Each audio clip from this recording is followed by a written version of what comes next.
ఈ diaphragm wall ఎలా ఉంటుందో, ఎత్తకం rock filling dam is a permanent dam.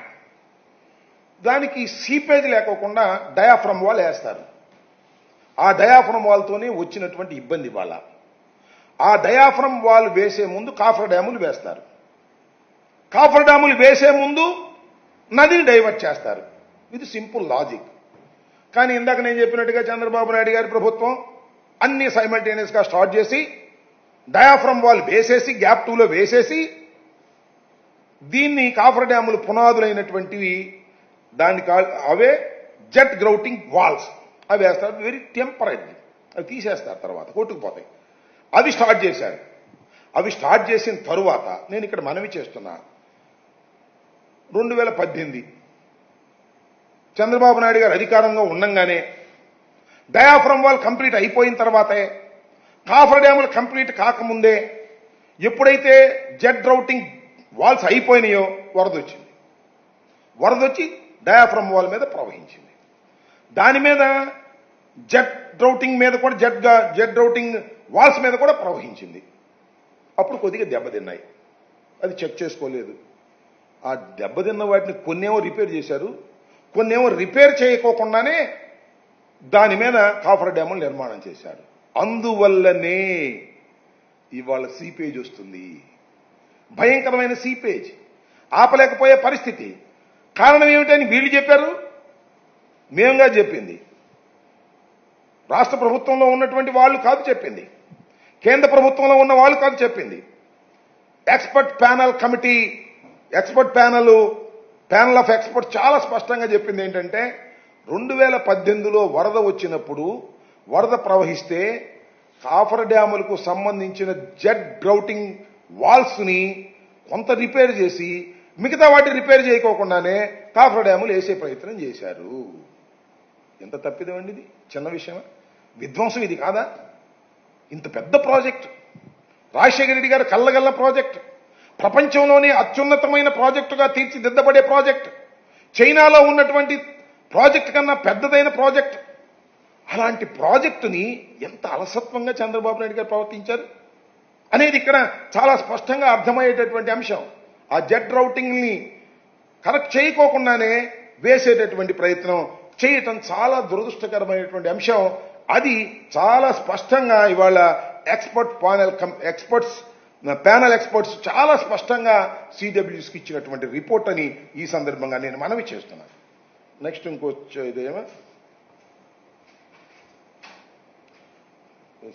Yes, this is the third slide.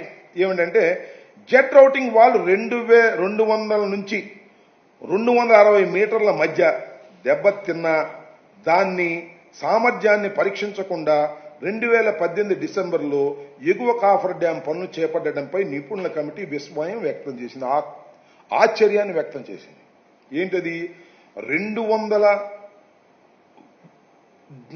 వాల్లో 200 నుంచి 260 మీటర్ల మధ్య దెబ్బతిన్నటువంటి దాన్ని సామర్థ్యాన్ని పరీక్షించుకోకుండా వరద వెళ్ళిపోయిన తర్వాత దెబ్బతింది.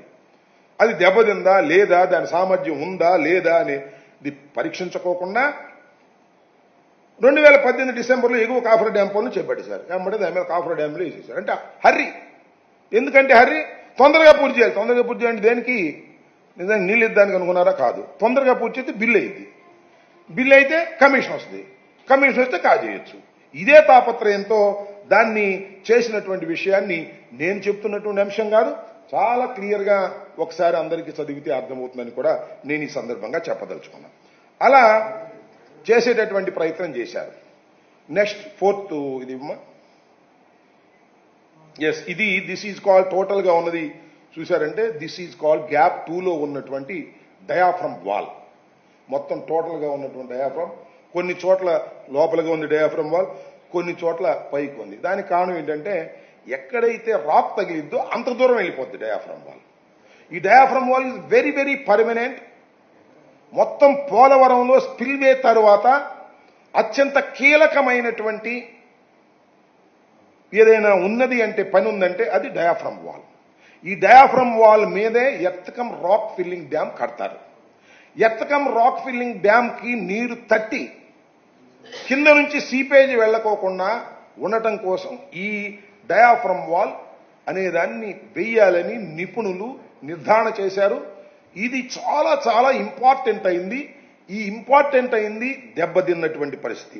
2018 నుంచి వరద ప్రవహించడం వల్ల ప్రధాన డ్యామ్ గ్యాప్ 2లో డయాఫ్రమ్ వాల్ దెబ్బతిందని స్పష్టంగా చెప్పిన కమిటీ చాలా స్పష్టంగా ఏం చెప్పారంటే ఇది మేము వచ్చిన దెబ్బతింది అంటున్నారు కదా చంద్రబాబు నాయుడు గారు. సరే రామానాయుడు గారికి ఇంకా మరి ఆయనకు అర్థమైందో లేదో నాకు తెలియదు, కానీ చంద్రబాబు నాయుడు గారిని అడుగుతా ఉన్నా, అయ్యా గౌరవనీయులైనటువంటి ముఖ్యమంత్రి గారు, గౌరవనీయులైనటువంటి మామూలు ముఖ్యమంత్రి గారు కాదు ఆయన, 4వ ముఖ్యమంత్రిగా ప్రమాణ స్వీకారం చేసినటువంటి నారా చంద్రబాబు నాయుడు గారు, నేను మనవి చేస్తున్నా, ఈ డయాఫ్రమ్ వాల్ దెబ్బతింటే దీనికి మేము కారణం అన్నారు. ఏం కారణం అన్నారు? మేము కాఫర్ డ్యాములు వేసాము, దానిలో 2 గ్యాపులు వదిలిపెట్టాము, ఆ 2 గ్యాపులు ఈడొచ్చి పూడ్చలేదు అని. 2018కే అంటే మీరు అధికారంలో ఉన్నప్పుడే మీరు డయాఫ్రమ్ వాల్ గ్యాప్ 2ని పూర్తి చేసిన తర్వాత 2018లో వరద వచ్చిందే మీరుండంగా, నారా చంద్రబాబు నాయుడు గారు మీరు ముఖ్యమంత్రిగా ఉండంగా 2018లో వచ్చినటువంటి వరదలోనే డయాఫ్రమ్ వాల్ దెబ్బతినటం ప్రారంభమైంది. దీనికి సమాధానం చెప్పని అడుగుతా ఉన్నా నారా చంద్రబాబు నాయుడు గారిని. మేము గ్యాపులు పూడ్చలేదు అంటున్నాడు. మేము వచ్చింది ఎప్పుడు? 2019 మే 30వ తారీఖున ప్రమాణ స్వీకారం చేశారు జగన్మోహన్ రెడ్డి గారు. జూన్ 23వ తారీఖున వరద వచ్చింది. దీనికన్నా ముందు ఇంకొక మాట చెప్పాలా. పీపీఏ పోలవరం ప్రాజెక్ట్ అథారిటీ వాళ్ళు ఏం చెప్పారంటే, చంద్రబాబు నాయుడు గారు ఈ పనులను చేస్తుంటే ఈ గ్యాపులు ఎందుకు వదిలిపెట్టారో కూడా మీకు అనేక సార్లు చెప్పాను, మరొక్కసారి చెప్పవలసిన అవసరం ఉంది. కాఫర్ డ్యాముల నిర్మాణం నాణ్యత లేకోకుండా మీరు చేశారు, దట్ ఇస్ ఓకే, వాళ్ళే చెప్పారు, నేను చెప్పింది కాదు ఇది. మాజీ ఇరిగేషన్ మంత్రి గాను మాజీ ముఖ్యమంత్రి గారు చెప్పిన మాట కాదు ఇది. ఎక్స్పర్ట్స్ ప్యానల్ ఎక్స్పర్ట్స్ మన అమెరికా వారు కెనడా వారు నలుగురు చెప్పినటువంటి అంశం ఇది. మీరు కాఫర్ డ్యాములకు సంబంధించిన జెట్ డ్రౌటింగ్ వాల్ని సామర్థ్యాన్ని పరీక్షించుకోకుండా మీరు కట్టేశారు. ఒకటి.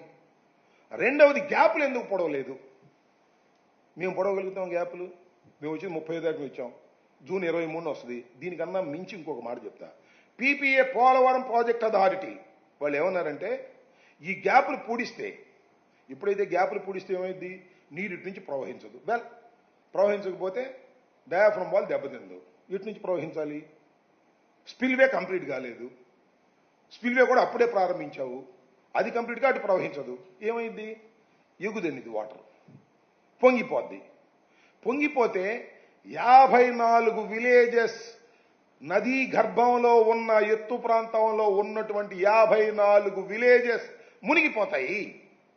వాళ్ళు వచ్చి కంప్లైంట్ ఇచ్చారు, అయ్యా పీపీఏ ప్రాజెక్ట్ అథారిటీ ఏందండి అవి మూసేస్తున్నారు, మీరు మూసేస్తే మేమైపోవాలి, ఇళ్ళన్నీ పోవాలి కదా, మాకు కాంపెన్సేషన్ ఇస్తే ఇల్లు ఎత్తుకుపోతాం, మీరు కాంపెన్సేషన్ ఇవ్వకోకుండా మీరేమిటి అది పూర్తి చేస్తే మేమేం కావాలి, అదేమో స్పిల్వే ద్వారా వాటర్ వెళ్ళట్లేదు ఎలాగో అంటే పీపీఏ ఏమన్నారంటే ఇమీడియట్గా ఒక ఆర్డర్ పాస్ చేశారు.